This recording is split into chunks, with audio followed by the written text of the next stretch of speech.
افریقہ کی فتح میں عبداللہ بن زبیر رضی اللہ عنہما کی جواں مردی۔ کافی دنوں سے افریقہ سے مسلمانوں کی کوئی خبر نہ پہنچ سکی، جس کی وجہ سے آپ فکر مند ہوئے اور عبداللہ بن زبیر رضی اللہ عنہما کو ایک دستے کے ساتھ روانہ کیا تاکہ وہاں سے کچھ خبر لائیں۔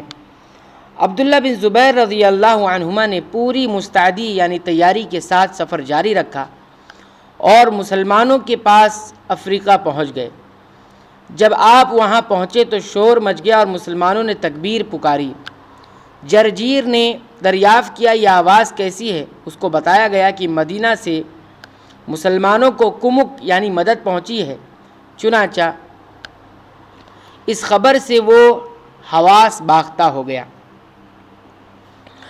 عبداللہ بن زبیر رضی اللہ عنہما نے دیکھا کہ مسلمان صبح سے ظہر تک لڑتے ہیں اور ظہر کی اذان ہوتے ہی فریقین اپنے اپنے خیموں میں واپس ہو جاتے ہیں، پھر جنگ بند ہو جاتی ہے۔ دوسری صبح آپ نے جنگ میں شرکت کی تو عبداللہ بن سعد رضی اللہ عنہ کو لوگوں کے ساتھ نہیں پایا۔ لوگوں سے دریافت کیا تو پتہ چلا کہ جرجیر نے اعلان کر رکھا ہے کہ جو عبداللہ بن سعد رضی اللہ عنہ کو قتل کر دے اس کو 1,00,000 دینار انعام دوں گا اور اپنی بیٹی سے اس کی شادی بھی کر دوں گا، جس کی وجہ سے عبداللہ بن سعد رضی اللہ عنہ اپنے لیے خطرہ محسوس کر رہے ہیں اور ظاہر نہیں ہو رہے ہیں۔ عبداللہ بن زبیر رضی اللہ عنہ نے عبداللہ بن زید رضی اللہ عنہ کے پاس پہنچے اور ان سے کہا کہ آپ یہ اعلان کرائیں کہ جو شخص جرجیر کا سر لے کر آئے گا اس کو 1,00,000 دینار دیا جائے گا اور جرجیر کی بیٹی سے اس کی شادی کرا دی جائے گی اور اس کے ملک پر اس کو گورنر بنا دیا جائے گا۔ عبداللہ بن سعد رضی اللہ عنہ نے ایسا ہی کیا، جس کا اثر یہ ہوا کہ جرجیر عبداللہ بن سعد رضی اللہ عنہ سے زیادہ خوف زدہ ہوا اور اپنے لیے شدید خطرہ محسوس کرنے لگا۔ پھر عبداللہ بن زبیر رضی اللہ عنہ نے عبداللہ بن سعد رضی اللہ عنہ سے کہا موجودہ شکل میں جنگ طول کھینچے گی یعنی لمبی ہو جائے گی۔ یہ لوگ اپنے ملک میں ہیں اور برابر ان کو امداد ملتی رہتی ہے، جبکہ ہم اپنے ملک اور مسلمانوں سے دور ہیں۔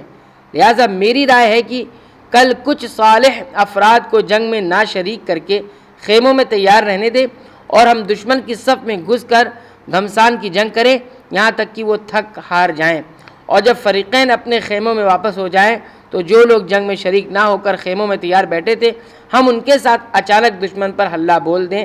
امید ہے کہ اللہ تعالیٰ اس طرح ہمیں فتح اور نصرت سے ہمکنار فرمائے۔ عبداللہ بن سعد رضی اللہ عنہ نے بڑے صحابہ کرام کی ایک جماعت کو جمع کیا اور اس سلسلے میں ان سے مشورہ لیا۔ تمام لوگوں نے اس رائے پر موافقت کی۔ دوسرے دن عبداللہ بن سعد رضی اللہ عنہ نے ایسا ہی کیا۔ تمام بہادر مسلمانوں کو خیموں میں باقی رکھا اور ان کے گھوڑوں کو زین کس کر تیار رکھا اور باقی لوگ رومیوں سے ظہر تک گھمسان کی جنگ لڑتے رہے۔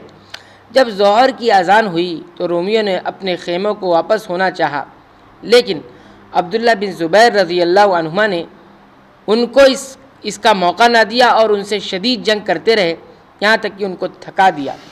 پھر طرفین اپنے اپنے خیموں کو واپس ہوئے اور اپنے ہتھیار اتار کر آرام کرنے لگے۔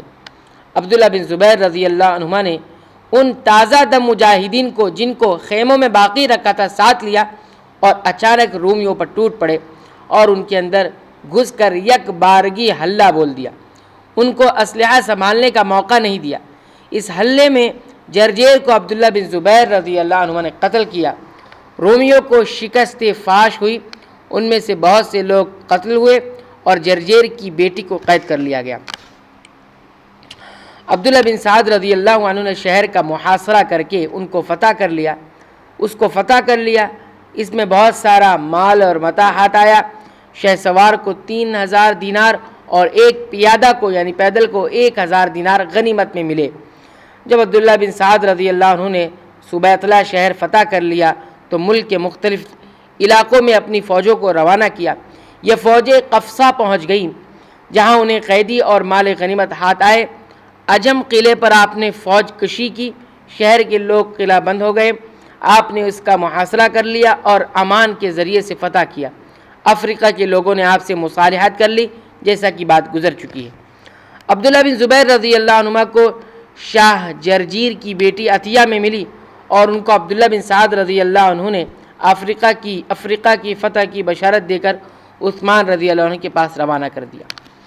بہادری اور شجاعت میں عبداللہ بن زبیر رضی اللہ عنہما کا عظیم کردار رہا ہے، جس کو حافظ ابن کثیر رحمہ اللہ نے اس طرح بیان کیا ہے۔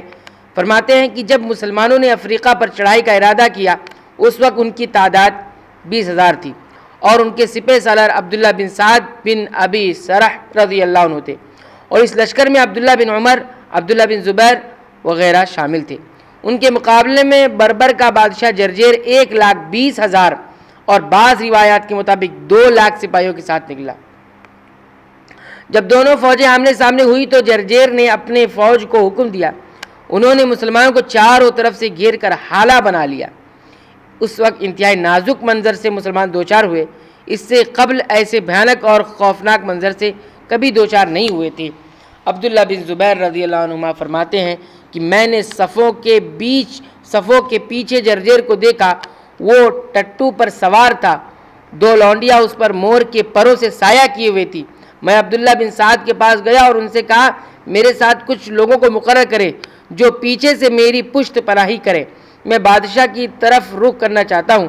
انہوں نے میرے ساتھ بہادروں کی ایک جماعت متعین کر دی، انہوں نے حکم فرمایا اور یہ جماعت میرے پیچھے ہو گئے، اور میں دشمن کی صفوں کو چیرتا ہوا بادشاہ کی طرف بڑھا۔ میری پشت پناہی کرنے والوں نے یہ سمجھا کہ میں بادشاہ کے پاس کوئی پیغام لے کر جا رہا ہوں۔ جب میں جرجیر کے قریب پہنچ گیا تو اس نے مجھ سے خطرہ محسوس کیا اور اپنے ٹٹو پر سوار بھاگ کھڑا ہوا۔ میں نے اس کا پیچھا کیا اور اپنے نیزے سے اس کو مار گرایا، اور پھر اپنی تلوار سے اس کا کام تمام کر دیا۔ میں نے اس کا سر اٹھایا اور اپنے نیزے کی نوک پر نصب کر کے بلند آواز میں تکبیر پکاری۔ جب بربروں نے یہ منظر دیکھا تو خوف زدہ ہو گئے اور پرندوں کی طرح بھاگ کھڑے ہوئے۔ مسلمانوں نے ان کا پیچھا کیا، ان کو قتل کرتے رہے اور قیدی بناتے رہے۔ چنانچہ مسلمانوں کو بہت سارا مال و متاع اور قیدی ہاتھ آئے۔ یہ سب کچھ اس شہر میں ہوا جس کو صبیت اللہ کہتے ہیں، جو قیروان سے 2 دن کی مسافت پر واقع ہے۔ حافظ ابن کثیر رحمہ اللہ فرماتے ہیں یہ پہلا موقع تھا جب عبداللہ بن زبیر رضی اللہ عنہما کی شان نمایاں ہوئی اور وہ مشہور ہوئی۔ اور بھی اس جنگ کے بارے میں مزید تفصیلات ہیں، انشاءاللہ آئندہ درس میں ہم دیکھیں گے۔